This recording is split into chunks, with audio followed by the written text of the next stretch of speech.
नमस्कार, मैं डॉक्टर अजीत भारती आज फिर आपके लिए एमपी बोर्ड कक्षा 12 हिंदी विषय के अंतर्गत हरवंश राय बच्चन का परिचय लेकर आया हूं। तो परीक्षा में प्रश्न कुछ इस प्रकार से पूछे जाते हैं। कभी कभी ऐसे पूछा जाता है कि हरवंश राय का बच्चन निम्न बिंदुओं के आधार पर दीजिए। तो बिंदु कौन कौन से हो सकते हैं? दो रचनाएं, भाषा, शैली और साहित्य में स्थान। और कभी कभी ऐसे भी पूछा जा सकता है कि हरवंश राय बच्चन का परिचय निम्न बिंदुओं के आधार पर दो रचनाएं, भाव पक्ष, कला पक्ष एवं साहित्य में स्थान। तो दोनों के लिए ही ये परफेक्ट है। तो चलो शुरू करते हैं। तो सबसे पहले क्या करेंगे हम, जब हरवंश राय बच्चन का परिचय आए तो सबसे पहले उत्तर लिखेंगे काले पेन से, ठीक है। फिर उसके बाद लिख देंगे हरवंश राय बच्चन का परिचय। फिर उसके आगे दो रचनाएं काले पेन से लिखेंगे और नीले पेन से कोई दो रचनाएं लिख दीजिएगा जो तुम्हें याद हो। आप चाहें तो इन दोनों को याद करके लिख सकते हैं या फिर आपको जो भी उनकी याद हो। तो हमने यहाँ पर लिखी हैं, एक तो मधुशाला, दूसरी मधुबाला। दो रचनाएं के बाद फिर हम आ जाएंगे भाषा पर। तो हम काले पेन से लिख देंगे भाषा, ठीक। फिर उसके बाद नीले पेन से लिखेंगे भाषा में हरवंश राय बच्चन ने साहित्यिक खड़ी बोली का प्रयोग किया है।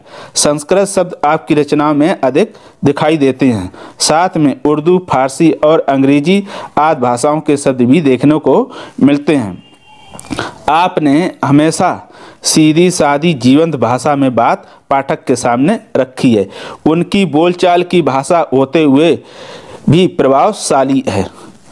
ये हो गया भाषा। उसके बाद फिर हम लिखते हैं शैली के बारे में। तो हम सबसे पहले क्या करेंगे, काले पेन से शैली हेडिंग डाल देंगे। फिर नीले पेन से लिखेंगे बच्चन जी ने गे को क्या कहते हैं, जिसे गाया जा सके, ठीक।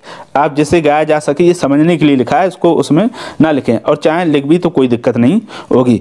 शैली में अपनी बात कही है, इसलिए गीत शैली के दर्शन होते हैं, ठीक। गीत। उसके बाद उन्होंने अपनी रचनाओं में मुख्य रूप से प्रांजल शैली का प्रयोग किया है, जिसके कारण आपकी काव्य रचनाएं अधिक लोकप्रिय हुई।